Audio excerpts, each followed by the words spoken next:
ரோகிணி எத்தனை தடவை மாட்டுனாலும், அவங்க வந்து திருந்தவே மாட்டாங்க அப்படின்னு நினைக்கிறவங்க, மறக்காம நம்ம வீடியோக்கு ஒரு லைக் பண்ணிக்கோங்க. இப்போ ரோகிணி வந்துட்டு செயின் வாங்கி குடுத்து, அத விஜயா போட்டுக்கிட்டாங்க.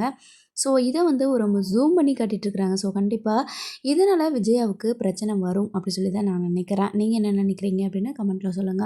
இப்போ ரொம்ப நாள் ஆயிருச்சு, அம்மாவ பார்க்கவே முடியலையே அப்படின்னு சொல்லிட்டு ரோகிணி நினச்சிட்டு இருக்கிறாங்க. அந்த டைம் பார்த்து ரோகிணியோட அம்மா கால் பண்ணுறாங்க. பிறந்தநாளுக்கு கூட வரேன்னு சொல்லிட்டு வரல நீ, இப்போ உன் பையனையாவது பார்க்குறதுக்கு வா கல்யாணி அப்படின்ற மாதிரி கூப்பிட்றாங்க. எங்கம்மா நான் வீட்டுக்கு வெளியில் வரவே முடியலையே அப்படின்ற மாதிரி சொல்ல, அப்படியே நீ சொல்லிக்கிட்டே இருந்தேன்னா எத்தனை நாளைக்கு நான் கிறிஷ் கிட்ட சொல்லி சமாளிப்பேன் அப்படின்னு சொல்கிறாங்க.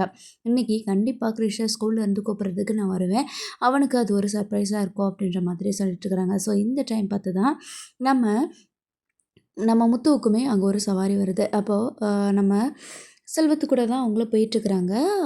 அந்த டைம் பார்த்துட்டு ரோகிணி வந்து கிறிஷை வந்து ஸ்கூல்லேருந்து கூட்டிகிட்டு வர்றதுக்காக வராங்க. அப்போது கிறிஷ் வந்து என்ன பண்ணிடுறான்னா முத்துவை பார்த்துட்றான். பார்த்துட்டு முத்து மாமா நிற்கிறாங்க, முத்து அங்கிள் நிற்கிறாங்க அப்படின்ற மாதிரி சொல்லிடுற உடனே ஐயோ இவன் கண்ணில் மாட்டினோம்னா அவ்வளோதான் அப்படின்ற மாதிரி ரோகிணி வந்து நினச்சிட்ருக்குறாங்க.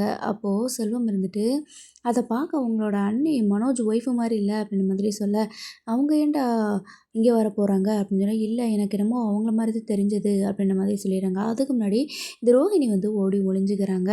இருந்தாலும் நம்ம முத்துவுக்கு ஒரு டவுட் வருது. என்னது இந்த ஸ்கூலில் இந்த ரோகிணிக்கு என்ன வேலை அப்படின்ற மாதிரி யோசிக்கிறாங்க. சரி என்ன நடக்குது அப்படிங்கிறத பார்ப்போம்.